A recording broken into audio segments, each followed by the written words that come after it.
আমার কথা শোনার জন্য আবারও আপনাদের ধন্যবাদ।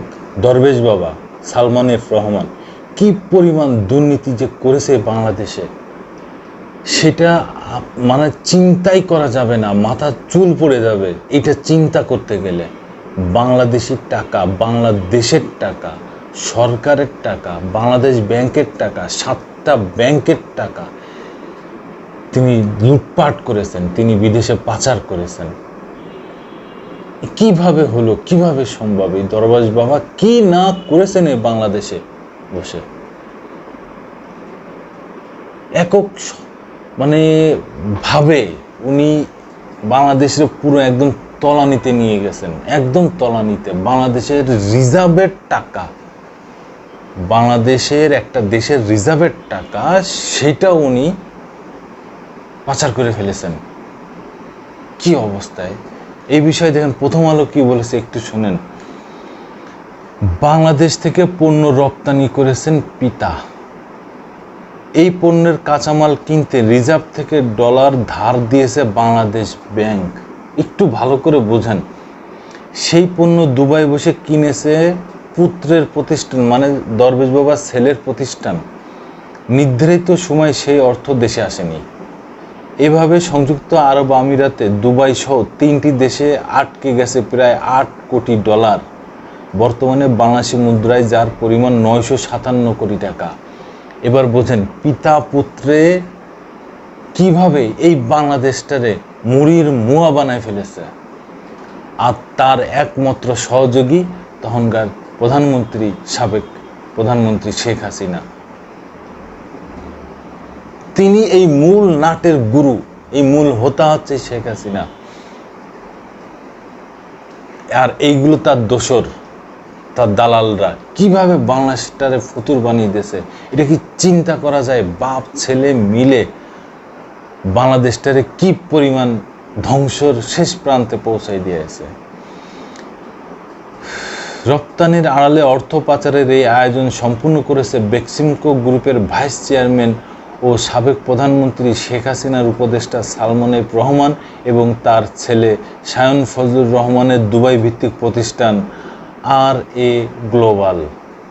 বেক্সিমকো গ্রুপের 17টি প্রতিষ্ঠানের নামে গত 12 বছরে 3টি দেশে পোশাক রপ্তানি দেখিয়ে এই টাকা পাচার করেছে বলে পুলিশের অপরাধ তদন্ত বিভাগ CID তদন্ত বেরিয়ে এসেছে। এই ঘটনায় গ্রুপটির মালিক কর্মকর্তাদের বিরুদ্ধে মামলা করার সিদ্ধান্ত নিয়েছে। জনতা ব্যাংকের মাধ্যমে এই অর্থ পাচার করেছেন বেক্সিমকো গ্রুপ। কি বলবো দর্শক শ্রোতারা, দর্শক বন্ধুরা, এগুলো কি বুঝতেছেন? কি হয়েছে, কি করছে তারা? কি ভয়ঙ্কর অবস্থানে দাঁড় করিয়েছে দেশকে বাপ ছেলে মিলে।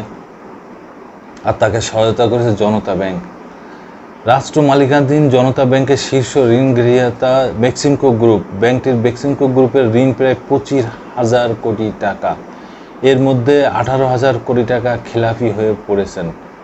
জনতা ব্যাংকের রপ্তানি বিভাগ এক প্রত্যয়নপত্রে CIDকে জানিয়েছে 2012 সালের জানুয়ারি থেকে চলতি বছরের 31 আগস্ট প্রায় 8 কোটি মার্কিন ডলারের পণ্য রপ্তানি করেছে। 2রা সেপ্টেম্বর পর্যন্ত এই টাকা দেশে আসেনি বলে চিঠিতে উল্লেখ করা হয়েছে। প্রত্যয়নপত্রের বিষয়টি জনতা ব্যাংকের ব্যবস্থাপনা পরিচালক আব্দুল জব্বার প্রথম আলোকে নিশ্চিত করেছেন।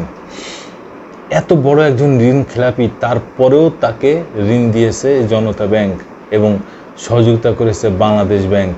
সবাই তো সহযোগিতা করেছে তাকে ঋণ দেওয়ার জন্য, তাকে লুটপাট করার জন্য, তাকে চুরি করার জন্য। আচ্ছা, এখন আসি, তিনি অসহায় ফকিরের মতো, পাগলের মতো দাড়ি কেটে ফেলেছেন, গোঁফ কেটে ফেলেছেন, চুলে রং মাখিয়েছেন,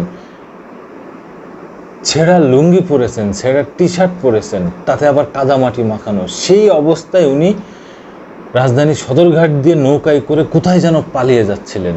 উনি আর ওনার বিশেষ বন্ধু আইনমন্ত্রী ছিল সাবেক আনিসুল হক। এই দুইজন এইভাবে ফকিরের বেশে রংচং মেখে চলে যাচ্ছেন। কি করবেন ভাই এই টাকা? সব টাকা তো বিদেশে পাচার করেছেন আপনার এত বড় প্রতিষ্ঠানে বাংলাদেশে। কে খাবে এই টাকা? কে ভোগ করবে?